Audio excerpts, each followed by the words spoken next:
Morning, Gina. Good morning. Morning, Andrew. Morning. Morning, Mayor. Good morning, Scott. How are you? How are you today? I'm fine, sir. How about you? Another day in paradise. There you go. Hey, and we get to see Gina this morning. That's right. Good morning. Hey, Gina, Billy had let us know that he's got kind of a rather hectic week on his hands this week with all the great. Oh, he's hopping. Yeah, yeah. Well, I know they have, they've had awards programs and senior breakfast and really cool events for the students this week. Oh yeah, I think they've got the parades, and I mean, you think all of that times 3, it gets a little crazy. Yeah, exactly. Well, that's right. And Phoenix Academy as well. Today, the parade. And I think it's a neat thing that the art students are doing up at Bluebird Studio today as well. Oh yeah, that's a pretty place. Well, and it's a neat way for the students to interact with a real art gallery and have an opening. And Oh yeah. morning, Judge. Hey, good morning. Morning, Judge. So let's see. And Mr. Hartley is here as well. Good morning. Good You morning. Live and recording and ready to go. We're ready to go. Then great. Why don't we go ahead and call our meeting to order? And if the minutes could reflect that Gina is going to be Mr. Parker's proxy. And let's see, is there a motion for approval of the minutes from our last meeting? I'll make that motion to approve as presented. Thank you, Judge. I'll second that. Thank you, ma'am. If there are no questions, all in favor say aye. Aye. Any opposed? Thank you. Minutes are approved. Scott, we can just truck right through a pretty busy agenda. By the way, thank you for all the attachments and the updated budget yesterday. I found the notes portion of that to be really helpful when we get to that. Yes, it is a robust agenda, but most of it we should be able to move through pretty quickly. And also, I'll note that Jessica may be joining us by phone at some point during the meeting. She's actually at the hospital with her husband, who is having a scheduled procedure today, and things are off to a bit of a slow start, as I understand. So she was hoping to be in the waiting room by now and could join by phone, but we'll see. The next item is the audit engagement letter we have received from Miller Mayors, Sullivan and Stevens. I'm assuming everybody can see the screen too. Yes, sir. Okay. This is pretty boilerplate. This is the firm we use that do our audit every year. I don't see any major changes other than the cost went up like everything else. So we'll discuss that in the budget portion. But there is a part here at the bottom where they will need, I think in years past, it's both you and I, Mayor, that have to sign this. So I will send this over via interoffice mail to Arlene's attention, and you can sign that at your convenience and get it back to me, and I will forward it to the firm so that they can get us on the schedule if you want us to proceed with this. Sounds good. Any questions about the audit engagement letter? Does this require approval, Scott? I don't know, Andrew, does it? No. Nope. Okay, well, we are so informed. Send it over and we'll sign it. And Judge, unless you and Gina have a question about that. No, I have no question. looks good. Okay, Scott, moving forward. Okay, so on the regulations, I want to give you an update on that. Jessica and I had a conference call with the director of Louisville Metro Revenue Commission and their assistant director, who's also an attorney. And they are required by ordinance to have a 30-day public comment period before they release new regs. They just updated their regs in January. They went live with them in January. And by ordinance, they're required to have a public comment period, and that's somewhat of a misnomer. It's not open to the entire public. I think there are 5 groups: the Kentucky Society of CPAs, GLI, which is Greater Louisville Inc., their Chamber of Commerce, and some other groups. TARC is one of them, since the Revenue Commission there collects for the public transit system. And we thought it might be a good idea. We wanted to present it to the commissioners for us to do something similar, where we would send this out to the Kentucky Society of CPAs and a lot of the local practitioners here in Scott County to let them know. We have a really good relationship with the society. Darlene Zybart, the CEO, is always, she and I have a good relationship, and they're always very accommodating and good about blasting information out. And Louisville said they got a good feedback from the society when we did that. So we just wanted to throw that out there and see if you all thought that was a good idea as a next step in our regulations process. Certainly seems like an appropriate courtesy, Scott, to ask those professionals their opinions of what we're getting ready to ask them to comply with. Yes, and actually Louisville Metro had indicated that they actually, some of the suggestions from the society they adopted, they actually changed the regulations. They thought they were very good, or, you know, clarifying language or whatever. So they found it to be very valuable. Good. I'm comfortable with that. Judge, Gina, you think that sounds all right? Sounds good. All right. That's good. We don't need a motion on that either, do we, Andrew? No. You can No. just establish that by practice. Yeah, I think it's just the best practice. I think, Andrew, you thought it was a good idea as I well. think it's a great idea. Yeah. good. It's a good PR move, and it does get you some useful feedback. Yes, especially since, unlike Louisville, we're not required by ordinance. The fact is, we're just doing it because we think it's the best practice and it's the right thing to do. That actually is good as well. So, Thank you. Okay, lockbox update. okay, so this is just a verbal update here. It did close on April 29th. We did have 3 bidders, 3 very large banks. So we're excited about that. I just wanted to share with you briefly our plan, and we're working with Stacy on this. But yesterday, Jessica and I met via Zoom with our managed service provider for FileMaker, our tax software. They're the database developer, and we went over the proposals with her. Of course, the linchpin to this is going to be, once the Lockbox takes over, is how are they going to get that information electronically into our tax software. Our IT group, BC3, will also be involved in this as well, but more to make sure that whatever form that takes, that we've got adequate cyber risk protections in place for that. So that's step 1. Step 2, we'll schedule demos, get all 3 bidders in, give them the chance to sell their plan to us, and the IT folks will be involved in that as well. And then third, we'll convene a panel to score the bids based on all the information we've gathered at that point. And Stacy thought that would be a plan, and she's offered to help us set up the panel when it comes to that time. So just wanted to share that with you. That's briefly our plan, but that RFP is moving forward. Yeah, and it's a complex enough transaction. The lockbox setup is a big enough deal for you, and it's a complex enough setup to where these are, I'm sure, are very technical RFPs to go through. They are, but the one comforting thing is one of the bidders is already doing Louisville and Lexington. So we know they can do it. They can do it with occupational tax. They can do it with jurisdictions like Louisville that collects for 3 jurisdictions, as do we. So there's some comfort there. This should not be their first rodeo when it comes to occupational tax on a lockbox format. So we're very encouraged, although you're right, it is extremely technical on a lot of different levels. Okay, well, thank you for that update.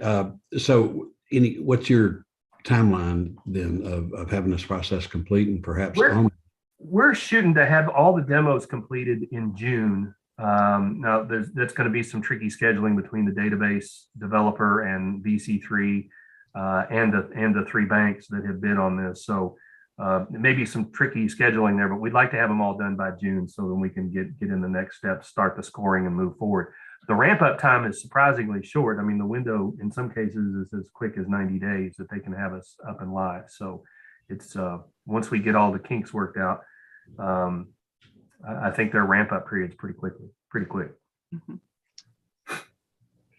Thank you. Any other questions for Scott on the lockbox? If not, Scott, looks like we've got an abatement request. We do. This is another denial, so we're just presenting this for you to make you familiar with it. This is a request for $225 in late filing penalties. It was 3 years, a net profit for 18, 19, and 20, $25 per jurisdiction. Taxpayer states that he relied on his local practitioner to prepare his returns, and he further states that quote, she never mentioned or said anything, unquote, about local tax returns. Of course, our policy clearly states that timely, accurate filings are the non-delegable duty of the business, and reliance on an agent is insufficient to establish reasonable cause for penalty and or interest abatement. So it was our determination to deny this, and because that, you relying on a tax practitioner is not sufficient cause per our policy to abate penalties and interest. Yeah, same here. If we saw calls, we would overrule your recommendation, but Right. seeing none, no actions required. Right, that's correct. It looks clean to me, Gina. What about you? Looks clean. Have they paid the taxes they owed though? Yes, that's per our policy. We will not even consider it until all taxes are paid. So that's a given in all these cases. I make the motion to approve the recommended abatement. Thank you. I second that. All in favor, say aye. Aye. Any opposed? Okay, Scott. We have a refund now greater than 10,000. Indeed, we do. This is for four tax years, 14, 15, 16, and 17, $30,822.40. You can see the city county school splits. This is a simple case of this particular taxpayer was audited by the IRS. The audit resulted in amended federal corporate income tax returns, which in turn required them to file amended net profit returns with us. We have completed our audit review of both the IRS revenue agent reports and their net profit return requests, and it's our staff recommendation that we approve this refund request. So as a result of an IRS audit, we're providing a refund. Yes. Sometimes it can go the other way where they, left off some income or overstated some deductions and they wind up owing us some money. But it can also swing the other way where they incorrectly completed their federal income tax returns. And of course, that's the starting point for our net profit returns. So often it has impacts one way or the other to us locally. Yeah, typically, I think we're just conditioned to think about those things with the IRS going against the taxpayer rather than in the taxpayer's favor. Yes, I'm sure if I was ever audited, it would probably go the other way. Yeah, that's exactly my point. Is there a motion for approval of this? I'll make the motion to approve the recommended refund. Thank you. I'll second. Thank you, Gina. All in favor, say aye. Aye. Any opposed? Okay, Scott, we can move forward to general discussion. Yes, this is our general discussion. So there were no KEDFA or BSSC reports. No new projects for Scott County were approved in April.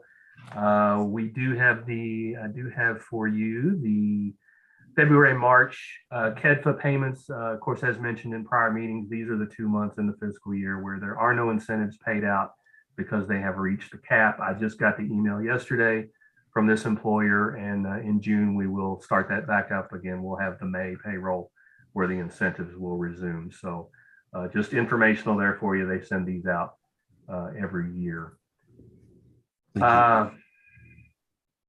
Jessica and I had a unique opportunity last week. I just wanted to share this with you briefly. We attended the 7th International Conference on Taxpayer Rights. The topic this year was tax collection and taxpayer rights in the post-COVID world. It's sponsored by the Harvard Law School. A lot of great speakers, a lot of great panels. It's 100% virtually online.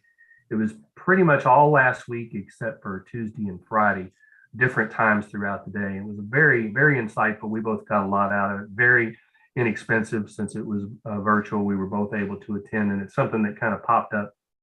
I got an email from Harvard several weeks ago, and we were able to work it out with our agenda. But just wanted to share that with you, trying to stay up on the latest and greatest with what's going on with tax collection and taxpayer rights, both in the United States and throughout the world. Scott, just the title of the conference that you attended helps with a little bit of balance from the way people perceive what we do. It does, and it's kind of the other side of the coin. You have a lot of people that talk at the low income tax clinics, and of course, let's be honest, it's been in the public domain. The IRS has engaged in some abuses in the past, and that's why this is always a focus. And this Center for Taxpayer Rights, you'll see at the bottom in Washington, D.C., is a foundation that was created by Nina Olson. Nina Olson was the national taxpayer advocate for almost 20 years. She retired in 2019, and this is her organization. And Nina's great. She's a force to be reckoned with, and she's very much an advocate for taxpayer rights. So it's good to have that balance and see what other folks are seeing. And of course, in the post-COVID world, there's other challenges that we've not had to deal with in the past that are new. So it's good to kind of talk and hash out not only folks here in the U.S., but folks from different countries around the world, what we're all dealing with. Are there any trends we should be on the lookout for? The part about business hardship and the collection of tax, with all of the PPP that we had here in the United States and all the money that's been going out there, there was obviously a lot of some fraud and abuse associated with that. So just kind of getting at the leading edge of that to try to figure out what's going on with some of that. But as is always the case, it's a delicate balancing act because, as I'm fond of saying, there's two kinds of people that don't pay their taxes, those that cannot pay and those that will not pay. And the strategies for dealing with those two subsets of the non-compliant tax population are radically different. If one of the advocates on the conference call one of the days told a story about a single mom who's working, and she's homeless, and she's couch surfing, and she's fighting with the IRS over some tax delinquencies that are legitimate that she's trying to work through. But the advocate was going over how it seems like often there's a one size fits all approach, and they want to use the same techniques that they would use on a multi-billion-dollar multinational company with gross receipts in the hundreds of billions of dollars, and apply that same standard to a single homeless mom who's couch surfing and working, trying to earn enough money to get back on her feet. So that's the kind of things that we're talked about, and it's always good to have that to keep it in perspective. But it's always about the balance. Well, and I think as commissioners, we take some comfort in knowing that our revenue commission is balanced in its perspective on these issues. Absolutely. And that's why we have, voluntary disclosure agreements, one-time courtesy waiver, penalty and interest, abatement policies, payment plans for people who get into a bind. Because, we've all had challenges in our life, professionally, financially, spiritually, emotionally. And, I think we can all agree when you're in that space in your life, the last thing you need is somebody coming along and kicking you in the teeth. And oftentimes that's what happens with tax administrators. And yes, we need to be mindful of that we're not engaging in those practices. Thank you.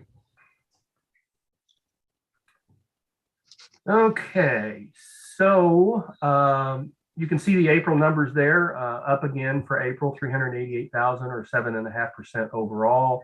The city was up about 2%. The county was up about 6%. And the school board wins the prize, 21% for April, $200,000. Now that's not uncommon. A lot of times with our W-2 reconciliations, which we start after the first of the year, once people start getting their W-2s, more often than not, the mistakes that the payroll providers or the employers are making are on the school board side. They do not withhold the school board tax. And of course, obviously we take that very seriously, and we're on those with the reconciliations. And when we get additional payments as a result of the reconciliation, sometimes it results in a refund. They've overpaid, but more often than not, they have underpaid, and a lot of times that's school board tax. So it's not uncommon to see a big boost like that in April. But overall, up for April. And I wanted to share something else with you. We did this last month. So I took those April numbers. This is from where I showed you where we are in the fiscal year with aggregate collections. And so I took that, plugged in the April numbers, the 388,000 plus the city, county, and school board. And as of the end of April, we're $1.3 million over in aggregate collections from the same period last year. The city's up 508,000, the county 601, and the school board's 260. I can tell you verbally, as of May 1st through May 15th, we've already collected another $4.6 million. So we will be up again in May. So at this point, the only question is, what's our June going to look like? Now, I'll keep in mind that the May number is very large because we had 2 Toyota payroll payments come in May. In April, we did not get a payroll payment because of that extra 15 days that the new payroll provider is utilizing. But this is where we're sitting for overall collections in the fiscal year as of the end of April. Again, May is up. How much we don't know yet because we've got a few days left here to go. So the only wild card is going to be what's our June going to look like. That's encouraging. Thank you. Thank you. You're welcome. And here's our new and closed accounts update. We had 427 new accounts registered with us and 439 closed. That's obviously a very large number. That's because Jessica's continued project of closing some of these long accounts that should have been closed a long time ago. Plus, we do normally see a bump. We normally see a bump in April when people file their returns. Sometimes it's their final return. We've had a few that have gone out of business, but we also have a lot that are, some of these are swaps. Like we had one CPA firm here that was bought by another one. So one closed, one opened, but we're still averaging 107 new accounts registering with us for the first 107 every month for the first 4 months. But we're also having 110 closed because of these 2 big March and April months. So that is the latest data on through April 30th, 2022, of where we stand on open and closed, or new and closed accounts, I should say. Yeah, you know, the news stays robust, and that's what the judge and I are always the most interested in. And eventually, all these closed accounts will cycle out through our system, and the numbers will true up a little bit. They will. This is very much a cleanup operation. You'll see January and February we're significantly lower on the close, but we're kind of in a final push here to try to get the last of these. It's just very time consuming, and some of the responses are still trickling in to some of these, but you know, some of them, if we don't hear from them, we're just going to administratively close them and move on so they do not clog up the books, shall we say. Okay. Any questions on that? No, looks good. All right. Well, this will take us into the budget, the preliminary budget discussion. So this is what I sent out yesterday, and off to the right, you know, I have all the footnotes here, and they're over here in the second tab. You referenced this earlier, Mayor, which gives you, because these are inclusive of a lot of things sometimes, you know, with membership dues, subscriptions, there's multiples. So not surprisingly, a lot of these, we have seen some increases in costs. Some of them, most of the ones that stayed the same are the ones we're under contract. A couple went down. But as is always the case, our biggest line item is our payroll, salaries, and related expenses. You'll notice here, I've highlighted this yellow, and that's because it is exactly the same as it was when we last did the mid-year budget adjustment in January. So I've got some COLA numbers here I'm going to paste in and show you what that does to these numbers. Stacy was kind enough to give me that breakdown. So I'm just going to kind of go through some of the line by line items here. Professional fees, that's largely, that increase is driven by our audit, which went up. And that was mentioned in their letter. It's like everybody else, it's recruiting and retention. They're short staffed and having to pay more to find the few people that they have. Also, I had been underestimating the Paycom fees, what Paycom charges for our portion of the city handling the payroll. So Stacy gave me some updated numbers on those. So that contributes a little bit to that increase as well. Similarly, Robert Half is our vendor for the contract accountant that we have right now. Again, increased wages due to retention and recruiting problems. So that has increased. The person we have, his 18-month agreement with Robert Half is up in July, and I'm hoping we'll be able to lower that cost and transfer him over as a regular full-time employee. We'll make him an offer, and I'm hoping that's how that goes, so we can get out of paying that higher temp fee. But you know, we just as we've shared before, our hiring efforts, like everybody else, have kind of fallen flat recently and just not been able to get any candidates that we want to bring on. Of course, increased office supply. All of these costs are just continuing to go up. 4 of our 6 software licenses increased. Postage increases is one that really makes me nervous. I don't know if you saw this, but the Postmaster General has said that, they just raised rates in April. They're going to raise them again in July. And he's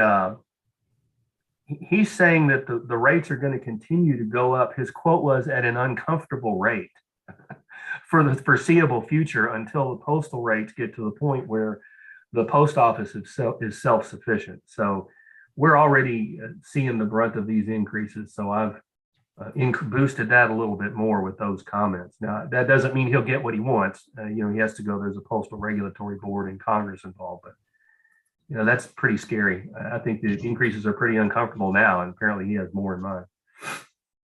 Our postal box rental went up, printing costs, letterhead. We did add a new service, which has been great to help us find taxpayers that are difficult to find sometimes.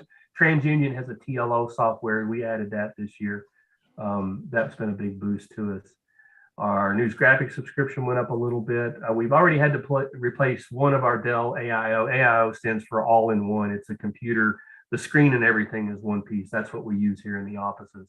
And we've got another one that's coming up on end of life. This rent, parking, occupancy actually went down about $6,000. And that's because we had that mini split we had to buy for the server room last year. So that's actually low. But I did boost up a little bit for repairs because we have had some plumbing and other HVAC issues. So that's actually down from the mid-year budget adjustment. We've got some annual conferences. They're starting to happen in person again. Lexington and Owensboro for COLA and KLC. And then I've got a local leader academy thing through KLC in Murray. And there is a great an attorneys conference for tax attorneys in Nashville in October. That I think would be beneficial for Jessica to attend. And it's pretty inexpensive. Amanda from Louisville Metro went there, so I put that in there. Now, this is the other highlighted one. It's our cyber risk insurance. The quote we got was $37,000. And that's up from $22,000 last year. And so Lewis is on vacation this week. I'm anticipating I'll hear back from him, but that was just an astronomical increase. And they linked it to the fact that our revenues were up last year by $3 million, which is true, but I fail to understand how we increase our cyber risk by having $3 million extra dollars, which largely come in through paper checks. So I'm waiting to hear from him on that, but it's over 30,000, so we have to put it out for bid. So, this policy, we're not going to be able to pay that increased rate. It was 4 years ago when we first bought this, it was 6,000. The next year it was 13,000. Last year it was 22,000. This year it's 37,000. And we had Kentucky Office of Homeland Security and Department of Homeland Security at our COLA conference last Friday. And they both said in 2 years, these insurance companies won't even be offering this anymore because the payouts are just so enormous. Wow. So it's a rate increase based on our increased exposure, not loss history. Yes, that's what they're saying. They sent us these marketing materials, and all of this is true. And the payouts can be pretty substantial. I included this in your attachments. This came with the underwriting paperwork that we got last month. And we've made it through underwriting. That's not the problem. It's just, the increase, it seems like to me they're looking at the wrong metric if they're thinking the fact that I don't think they understand how we operate, that we're largely paper-based. And, that money is deposited in the bank every single day. If anything happens to that money after we deposit, that's on Whitaker Bank. It's not on the Revenue Commission. So, but I mean, this is just the trend that, they're paying out hand over fist. The rates are going up. What they cover in the policies is going down. And like I said, Homeland Security is saying they'll be surprised if you can even get a provider, an insured, to write this policy for an insured. in another 2 years. So and I don't know what we're going to do then.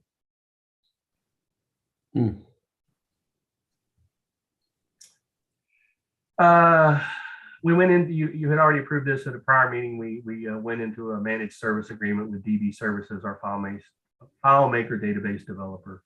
And of course, our gas prices continue to go up for the fleet vehicle. So those are the high points. I'm just going to keep the current price in there in case we're able to negotiate something. I'm going to keep the price for the cyber policy in there. But the other wild card here is the COLA. So what I did was, my understanding is that the county is doing 4% and the city is doing 5%. Is that correct? Okay. That's what we have. Okay. So Stacy was nice enough to give me the breakdown. So what I'm going to do is put them in here and let you see. So this is what 4% would look like. And that would what would take your contributions to. And then I'm going to put 5% in there, and you can see what that would look like. And then I'm just going to toggle back and forth. So this is where we are as of the mid-year budget adjustment. This is what a 4% COLA would look like. And this is what a 5% COLA would look like, just to give you a frame of reference. And of course, whatever you choose to do is the commissioner's prerogative. It was just suggested that I present these two as kind of a example.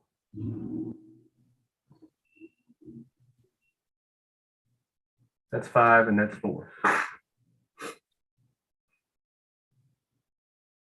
So Scott, it's typically we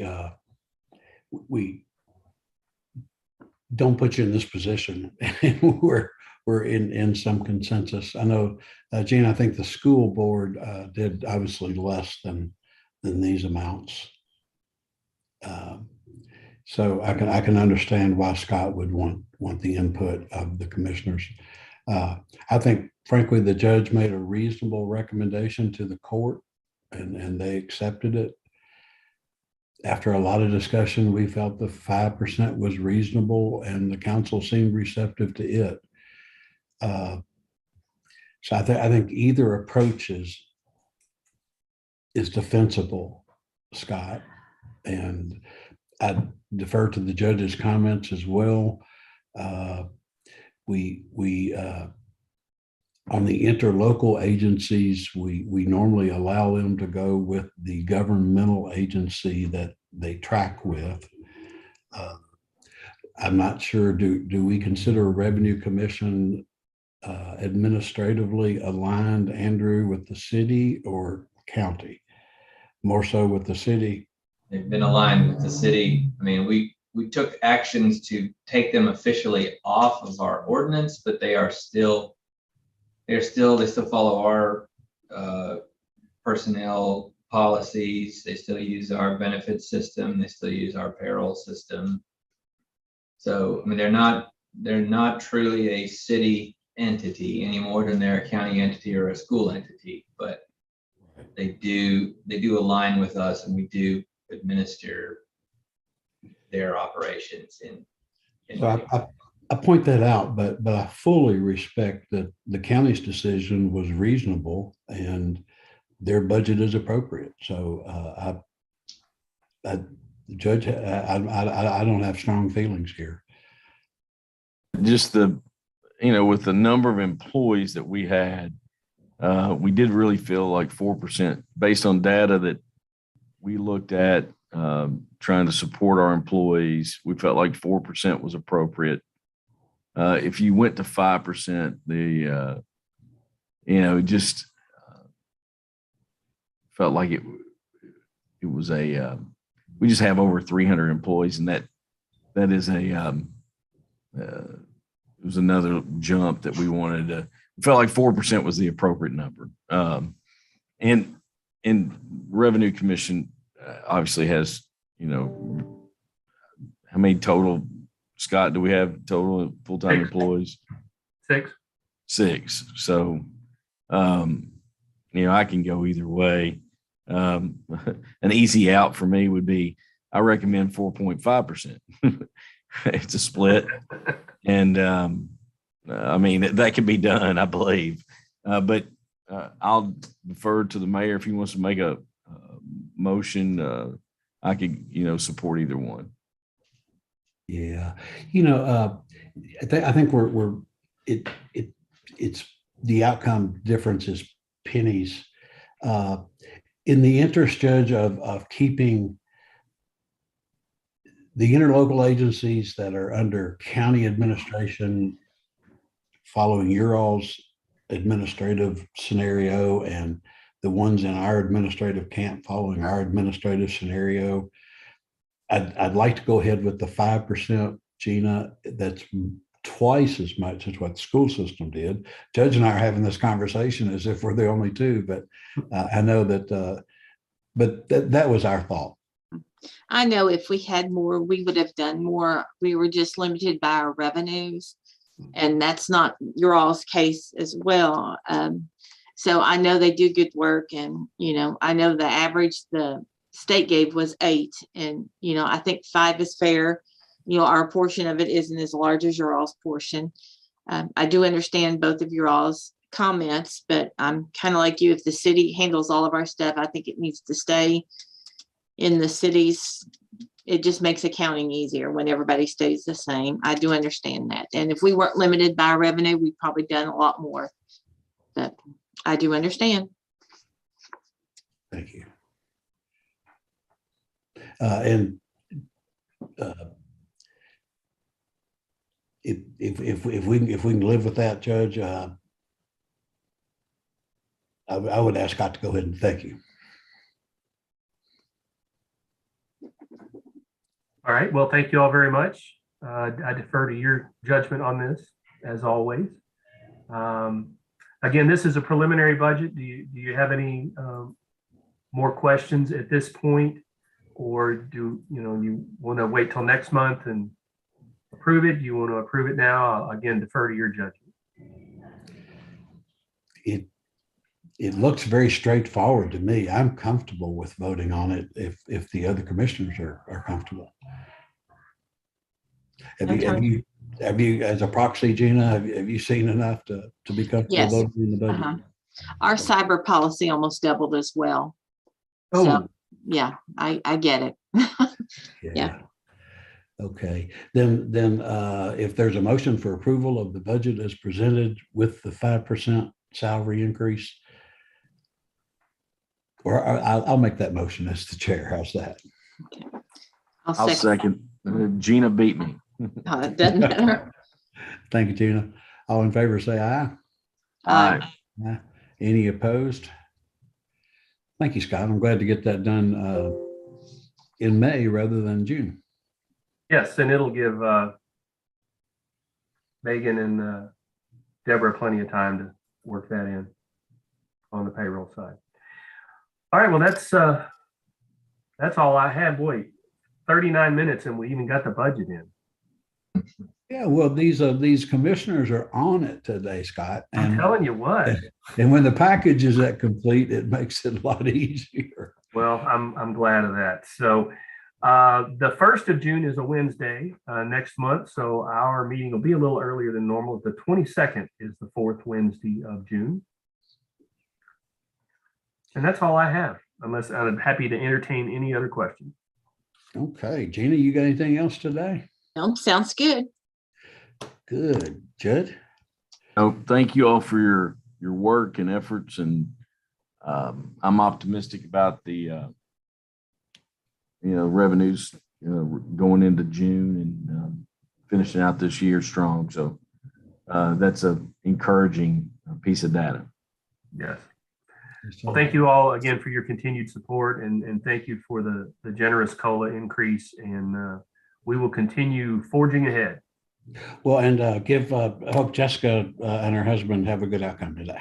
I will pass that along. Thank you all so much. Thanks. Bye, y'all. Thank you. Bye.